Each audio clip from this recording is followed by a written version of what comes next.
सारे नाते जीव के रहते तक हैं, सब स्वार्थ का नाता है। सदगुरु कबीर साहब कहते हैं, जब लग बोला तब लग ढोला, तौलों धन व्यवहार, ढोला फूटा बोला गया कोई न झांके द्वार। जब तक इस शरीर में बोलता चेतन निवास करता है तब तक यह ढोलक बजती है और तब तक ही संग्रहित धन का व्यवहार होता है। जैसे ही बोलता चेतन इससे निकल जाता है, यह शरीर ढोलक फूट जाती है, फिर तो कोई इसका मुख नहीं देखना चाहता। यह ढोलक का अर्थ है शरीर से। ढोलक तब तक बजता है जब तक इसका बजाने वाला बोलता चेतन जीव इसमें रहता है। आत्मा को सारे बंधनों से छुड़ा ले, इसी में जीवन की सार्थकता है। एक दृष्टांत है, बुद्धू और सुक्खू एक गांव में रहते थे। उनकी आपस में घनिष्ठ मित्रता थी। उनके 3 बेटा थे और 1 बेटी थी। बड़े बेटे का नाम रामू था और उससे छोटे वाले का नाम श्यामू था और उससे छोटे वाले का घनश्याम था। उसकी बेटी का नाम सुशीला था। बुद्धू एक दिन अचानक बीमार हो गया और दिल का दौरा पड़ने से उसकी मौत हो गई। उसके मित्र सुक्खू पर बुद्धू के 1 लाख रुपए कर्ज था।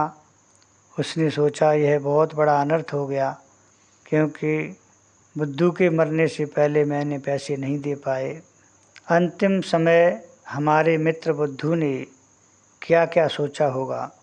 अब यह पैसा किसको देकर उद्धार हो सकूँगा।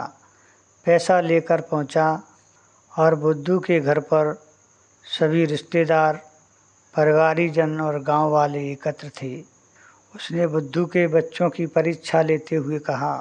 सुक्खू बोला, मेरे मित्र का दाह संस्कार कौन करेगा? लड़के बोले, सबसे बड़ा या सबसे छोटा करेगा। और सुक्खू चाचा, फिर आप बताओ। सुक्खू बोला, मेरे मित्र पर मेरे 1 लाख रुपए का कर्ज था, जो देगा वह दाग लगाएगा।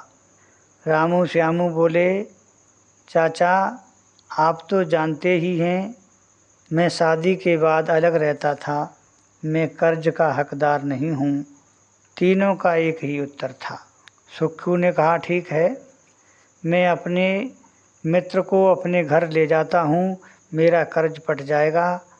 कुछ देर बाद अपनी ससुराल से सुशीला रोती बिलखती हुई आई और उसने सारा हाल सुना और बोली, चाचा पैसा मैं देती हूँ। कुछ समय लेकर के उसने ATM से पैसे निकाले और सुक्खू के दे दिए। उसने कहा, मेरे पिता की अंतिम संस्कार की जिम्मेदारी मेरे परिवार की है। तब धन्यवाद देते हुए सुक्खू ने 1 लाख रुपए और पुजा कर यानी 2 लाख रुपए सुशीला को दे दिए। तब रामू ने दाग लगाया। पूरे परिवार वाले, रिश्तेदार और गांव वाले ने बेटी की सराहना की और तब बेटी के अपार प्रेम को देखकर भाव विभोर हो गए सब लोग और धन्यवाद की पात्र होती